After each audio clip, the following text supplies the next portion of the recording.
It was a normal Tuesday morning when the world changed forever.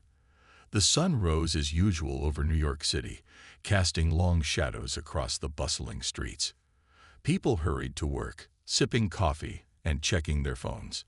No one noticed the strange shimmer in the sky above.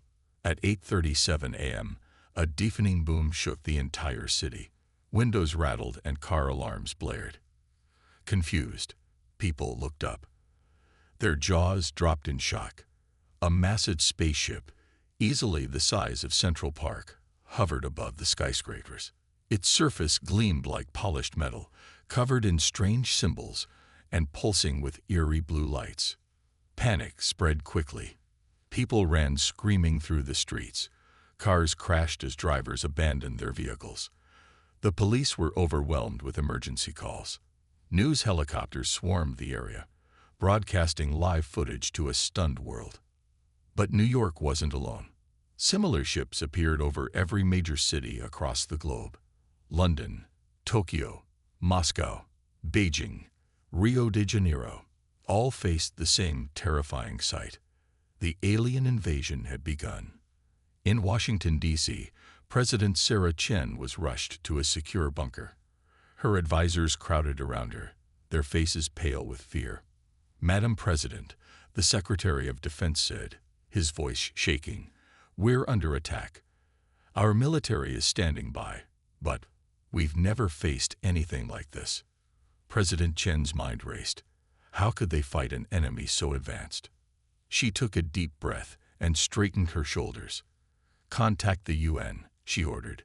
"We need a united front, and get me on live TV. The people need to hear from their leader."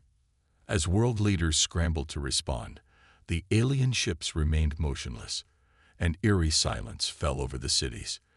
People huddled in their homes, glued to their screens, waiting for news or for the end.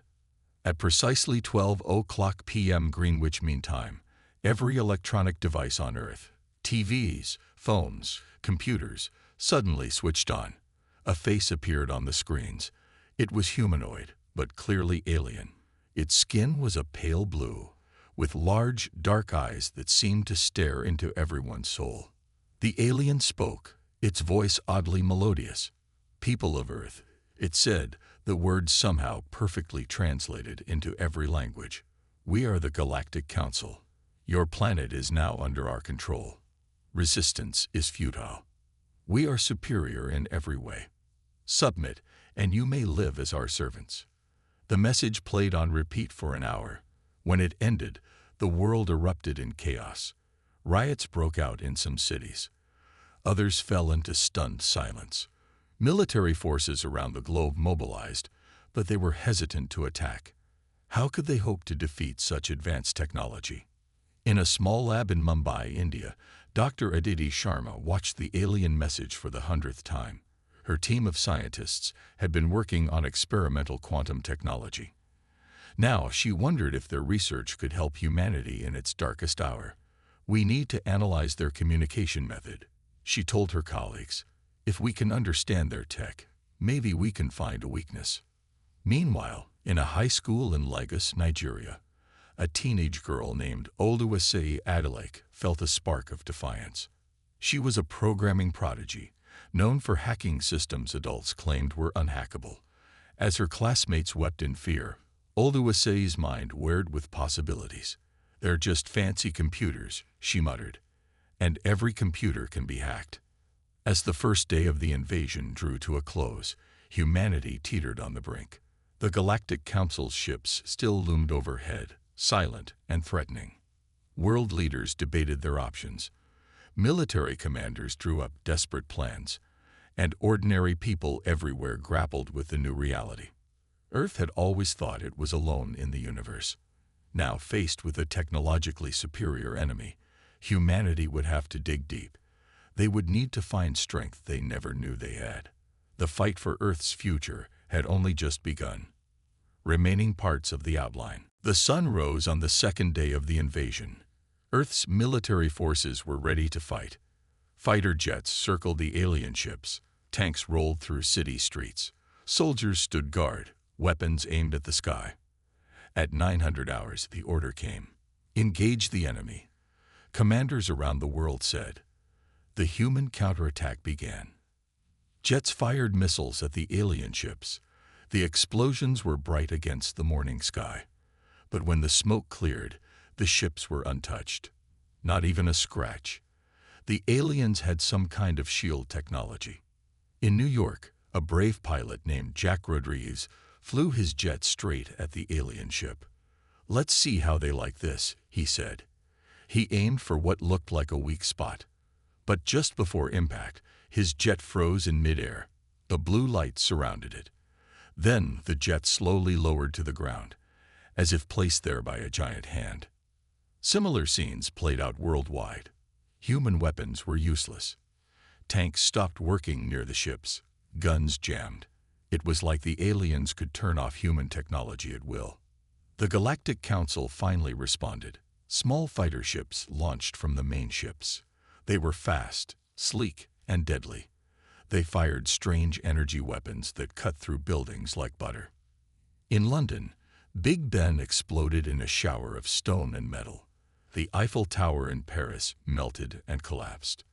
The Great Wall of China was sliced into pieces. Humanity's greatest landmarks fell in minutes. World leaders watched in horror. President Chen held an emergency video call. "We need to surrender," the French president said, his voice shaking. "We can't win this fight." "No," Chen replied firmly. "We can't give up. Humanity has faced tough odds before. We'll find a way." But it was hard to stay hopeful. News came in from around the globe. New Delhi was burning. Rio de Janeiro was flooded by some alien weapon. A third of Moscow had vanished, replaced by a strange, shimmering dome. Military casualties were high. Alien weapons vaporized entire platoons.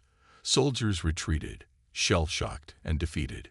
General Xiang in Beijing threw his hat down in frustration. "How can we fight an enemy we can't even hurt?" Refugees clogged the roads, fleeing cities for the countryside. But there was no real safety anywhere. Alien ships patrolled the skies, their blue lights scanning the ground below. In her lab in Mumbai, Dr. Aditi Sharma worked frantically. The aliens had taken over most communication channels, but she had a secret encrypted line. "Their tech is incredible," she told her global science team. "But it's not magic. It follows rules. We just need to figure them out." Meanwhile, in Lagos, Oluwase Adeleke had a breakthrough. She'd been analyzing the alien transmissions nonstop. "There's a pattern," she told her online hacker group. "It's complex, but I think I can crack it. We might be able to listen in on their comms." But these small victories felt tiny compared to the global defeat. By nightfall, most major cities were under alien control. Strange structures were being built, reshaping Earth's skylines. Captured humans were marched into these buildings, their fates unknown. The Galactic Council broadcast another message. "Your resistance is impressive, but futile. We have conquered galaxies. Your planet is nothing. Submit now or face extinction." In the White House bunker, President Chen felt the weight of the world on her shoulders. Reports of defeat poured in from every continent. The aliens seemed unstoppable. For a moment, she considered surrender. Then her phone buzzed. It was a message from Dr. Sharma. "Don't give up. We're making progress. Humanity still has a chance." Chen took a deep breath. The fight wasn't over. Humanity had lost the first battle, but the war had just begun. She stood up, ready to plan their next move.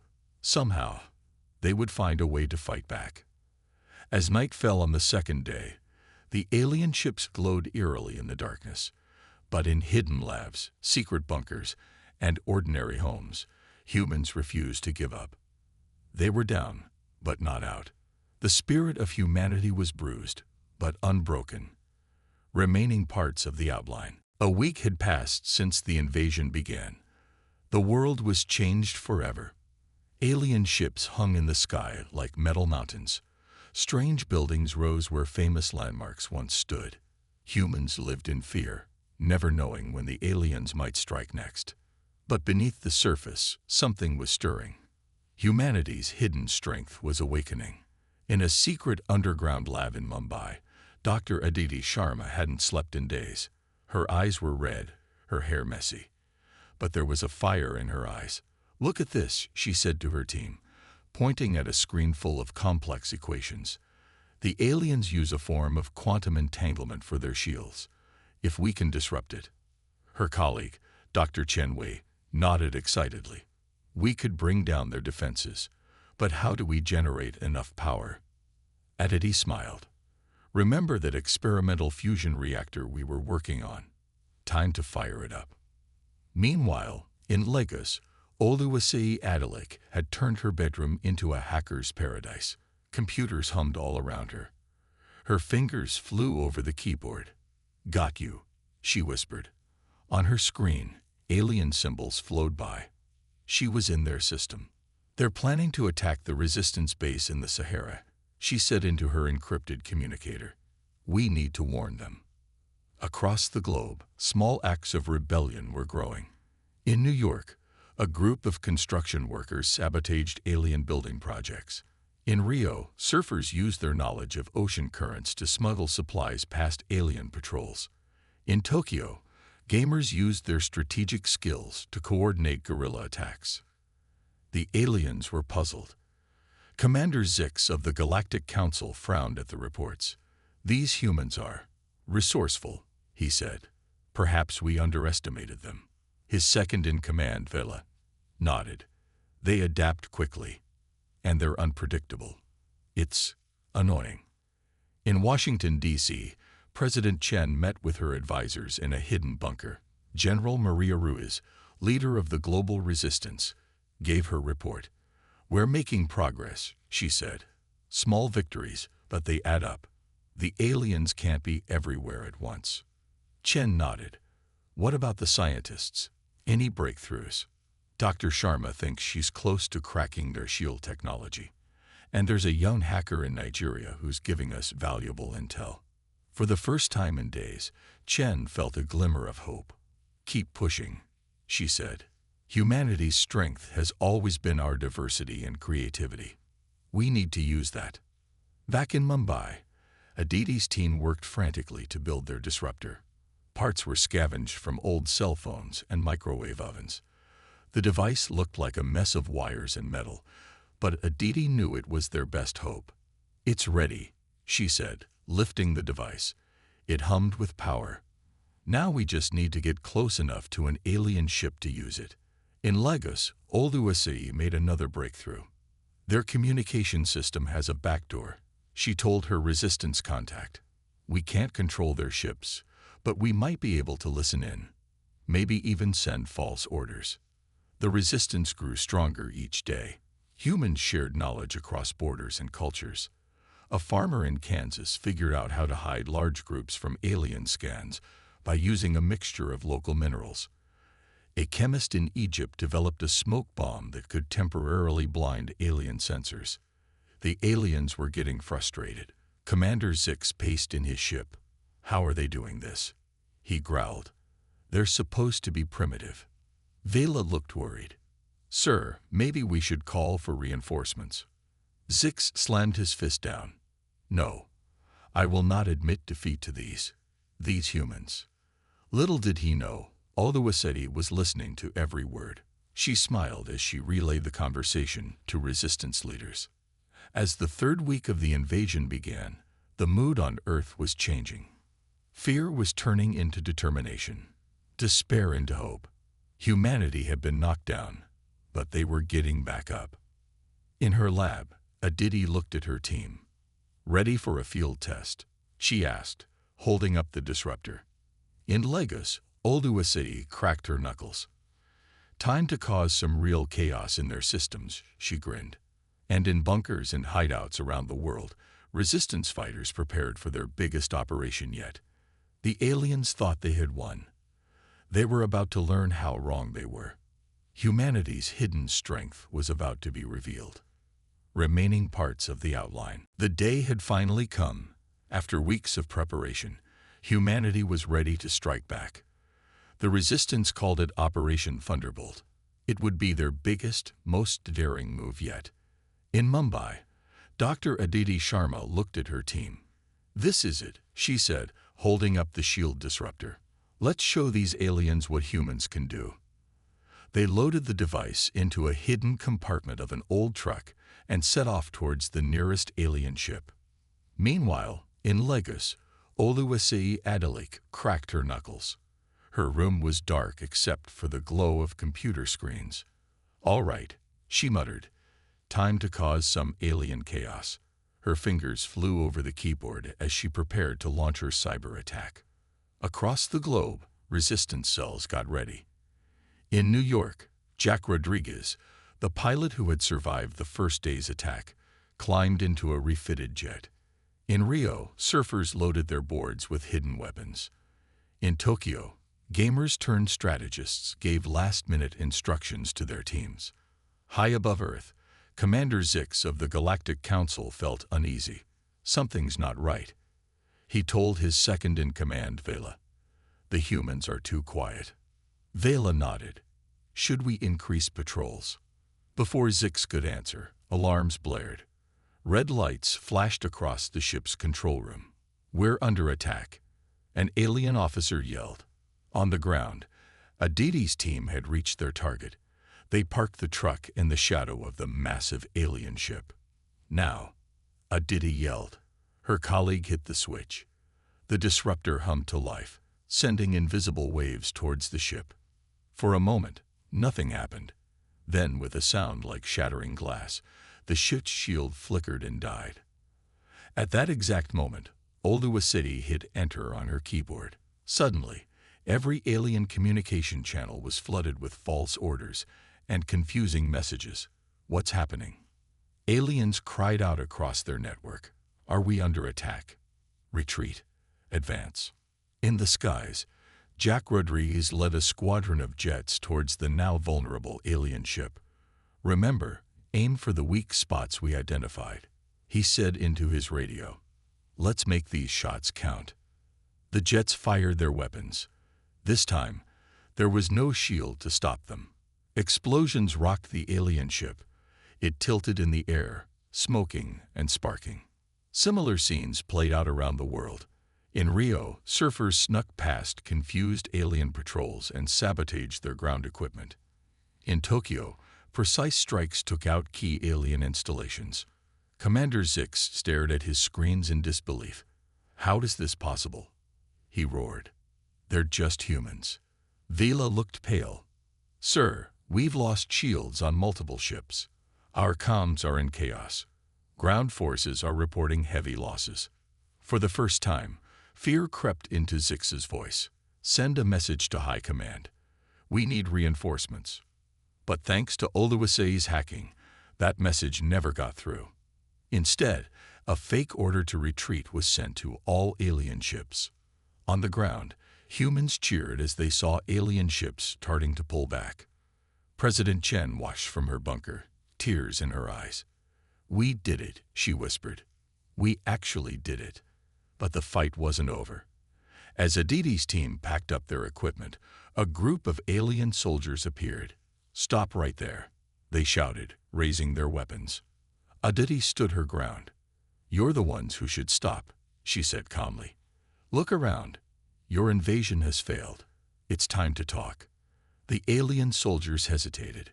They could see their ship retreating in the sky. Their comms were full of confusing orders. For the first time, uncertainty showed in their alien eyes. As the sun set on this historic day, the tide of the war had turned. Humanity had proven itself. They had taken the aliens' greatest strengths, their advanced technology and coordinated efforts, and turned them into weaknesses. In hidden bases and secret labs, humans celebrated their victory. But they knew this was just the beginning. The Galactic Council wouldn't give up easily. Earth would need to be ready for their next move. Aditi looked at her team, tired but proud. "Good work, everyone. But tomorrow, we start improving the disruptor. This war isn't over yet." Oluwase stretched in her chair, grinning. "Bring it on," she said. "Earth is ready." remaining parts of the outline. The days following Operation Thunderbolt were a whirlwind of activity. Humanity had tasted victory, and they were hungry for more. The time had come for Earth to truly fight back. In Washington, D.C., President Chen stood before a group of world leaders. The room crackled with energy. "We've proven we can hurt them," she said. "Now we take the fight to the stars." General Maria Ruiz stepped forward, pointing to a holographic map. "We've captured several alien ships intact. Our scientists and engineers have been working around the clock to understand and replicate their technology." In Mumbai, Dr. Aditi Sharma's lab had tripled in size. Scientists from around the world had flocked to join her team. The shield disruptor was just the beginning. She explained to a group of wide-eyed engineers. "Now we're reverse engineering their propulsion systems. Soon, we'll have our own fleet of advanced spacecraft." Meanwhile, in Lagos, Oluwase Adeleke had become a legend in the hacker community. She led a global team of cyber warriors, their attacks keeping the alien forces in constant disarray. "They never expected us to beat them in the digital realm," she grinned, her fingers dancing across her keyboard. "Their overconfidence is our greatest weapon." Across the planet, factories that once made cars or computers were retooled to produce advanced weaponry. Shipyards that built ocean-going vessels now constructed spacecraft. The entire global economy had shifted to support the war effort. In orbit, the first human-crewed ships using alien technology took flight. Jack Rodriguez, now Colonel Rodriguez, led the maiden voyage. As his ship broke free of Earth's atmosphere, he whispered, "This is for every human who dreamed of touching the stars." The Galactic Council was in chaos. Commander Zix faced a furious holographic projection of the High Council. "How could you let this happen?" The head counselor roared. "These primitives were supposed to be an easy conquest." Zix trembled. We underestimated them. Their adaptability, their resourcefulness. It's unlike anything we've ever seen." "Fix this," the head counselor hissed, "or don't bother coming back." As the hologram flickered out, Vila approached Zix. "Sir, the humans are pushing us back on all fronts.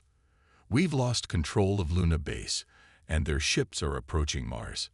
What are your orders?" Zix's eyes narrowed. "Prepare the Worldbreaker. If we can't have this planet, no one will." Back on Earth, in a hidden bunker deep beneath the Rocky Mountains, Oluwase's eyes widened as she decrypted an alien transmission. "Oh no," she breathed. She grabbed her secure phone. "Get me the president. Now." Hours later, world leaders and top military brass gathered for an emergency meeting.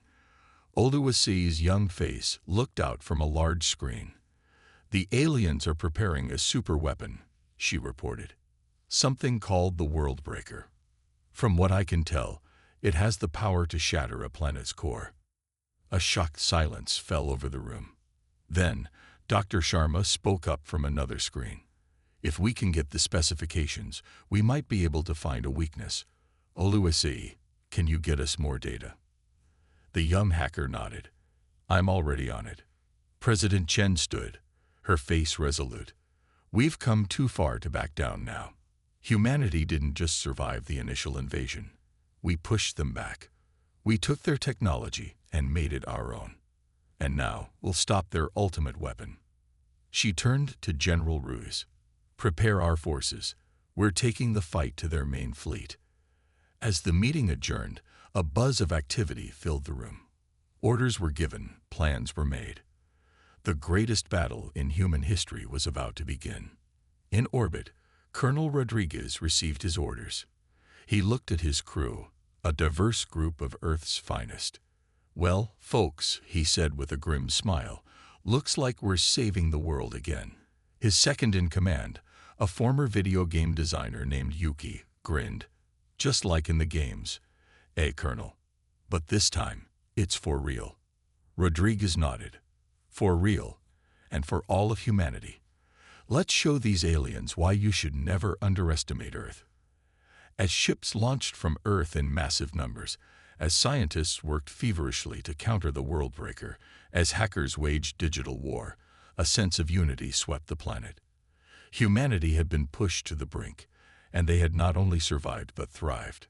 The final battle for Earth was about to begin, and humanity was ready. Remaining parts of the outline. The vastness of space was shattered by flashes of light and explosions. Earth's newly built fleet, led by Colonel Jack Rodriguez, clashed with the Galactic Council's armada. It was a battle unlike any in human history. Evasive maneuvers. Rodriguez shouted as enemy fire streaked past their ship. His second-in-command, Yuki, expertly steered them through the chaos. "Sir," Yuki called out, "I'm detecting a massive energy signature. It must be the Worldbreaker." Rodriguez's jaw tightened. "All ships, focus fire on that target." Back on Earth, in her Lagos hideout, Oluwase Adelik worked furiously. Her fingers flew across multiple keyboards as she hacked deeper into the alien systems. Come on," she muttered. Suddenly, her screens lit up with new information. "Yes," she exclaimed, quickly opening a secure channel. "Dr. Sharma, I've got the Worldbreaker specs." In her Mumbai lab, Dr. Aditi Sharma and her team pored over the data. "This is incredible," she breathed. "The power source. It's like nothing we've ever seen." One of her colleagues, Dr. Patel, pointed to a section of the schematics. "Look here. If we could overload this part, it might cause a chain reaction." Aditi's eyes widened. "You're right. But we'd need to get someone on board to plant explosives." She grabbed her communicator. "General Ruiz, we have a plan, but it's risky." In the command center, General Maria Ruiz listened intently. When Aditi finished explaining, she turned to President Chen. "It's our best shot," she said grimly. Chen nodded. "Do it, and may God help us all." In space, the battle raged on. Earth ships, though outnumbered, fought with a ferocity that surprised the alien forces. Colonel Rodriguez's voice crackled over the comms. "We've received new orders. We need a team to board the Worldbreaker." Yuki's hand shot up. "I'll go, sir. My gaming skills might actually be useful in there." Rodriguez nodded, pride and worry mixing in his chest. "All right. Take a small team. We'll create a diversion."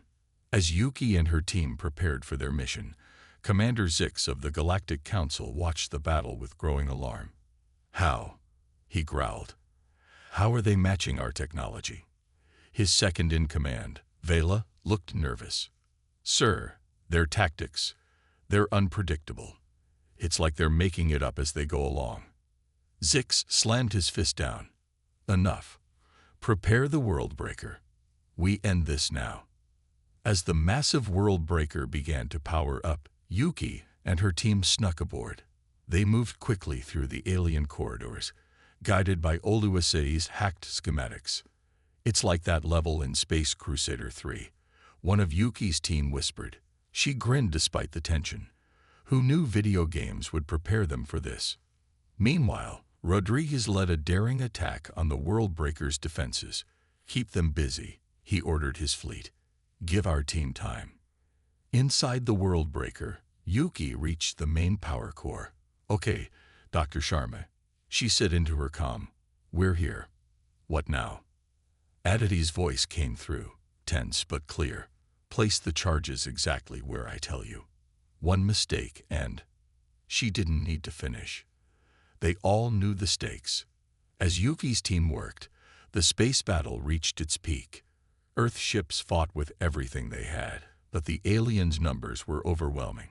In the command center, President Chen watched the battle unfold. The fate of Earth hung in the balance. "Come on," she whispered.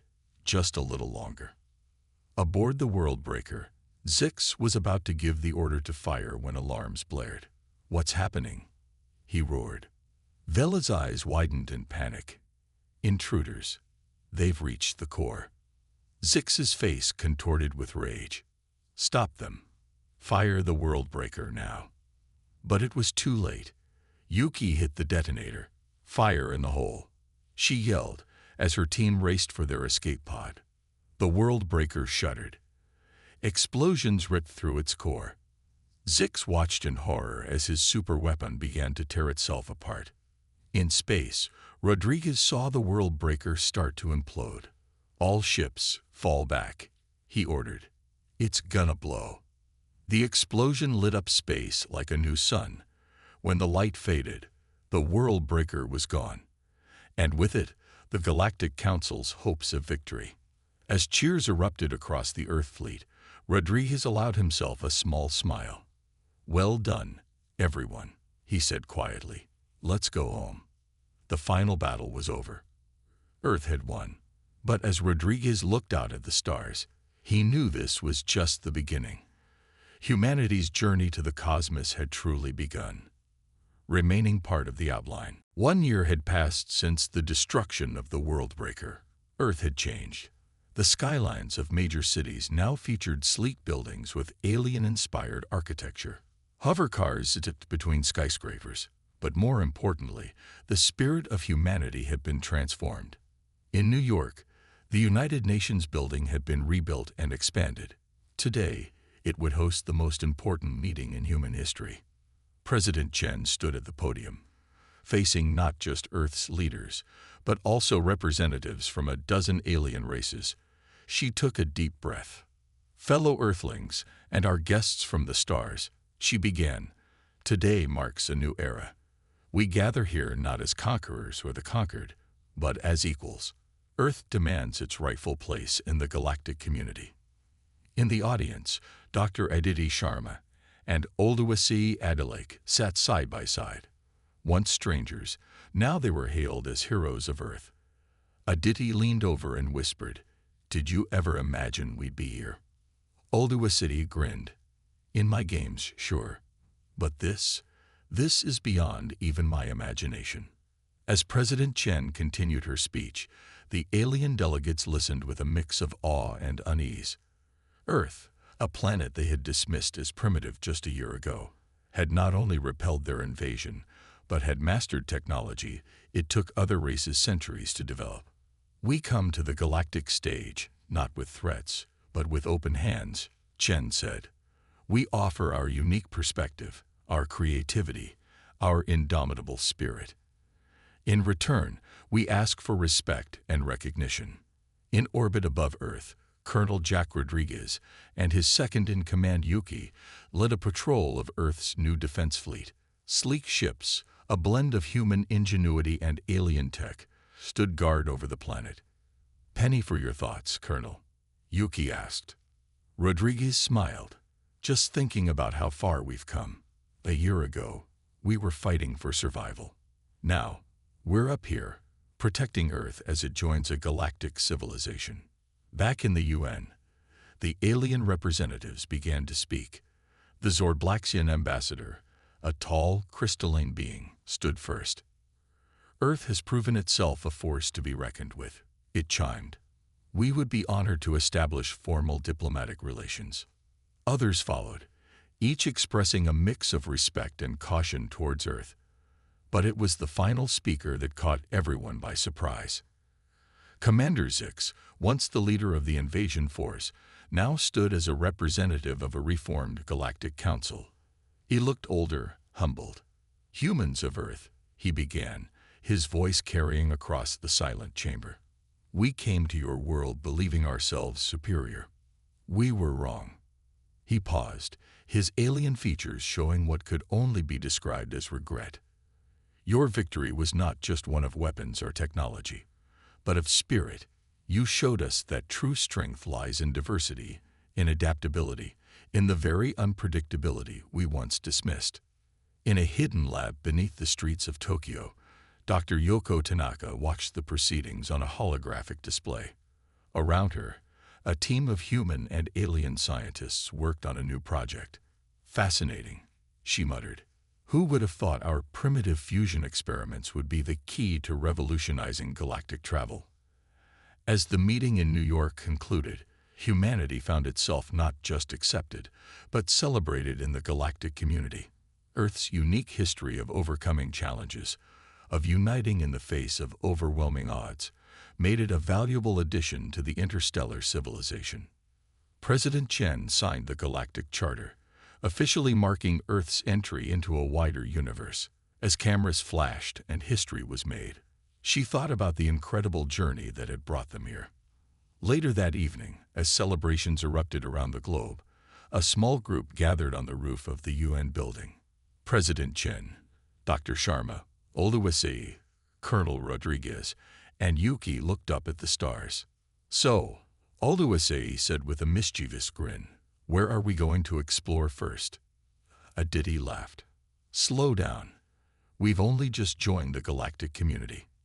Besides," Rodriguez added, "we've still got a lot to learn." President Chen smiled at them all. "True, but if there's one thing this past year has taught us, it's that humanity can face any challenge. The stars aren't just our destiny. They're our new home." As they stood there, looking up at the endless possibilities that awaited them, they knew that this was just the beginning. Humanity had not just survived. They had thrived. And now, the entire galaxy was open to them. The Earth's fierce retaliation had indeed stunned the Galactic Council. But more than that, it had ushered in a new age of exploration, cooperation, and limitless potential. The human adventure was just beginning.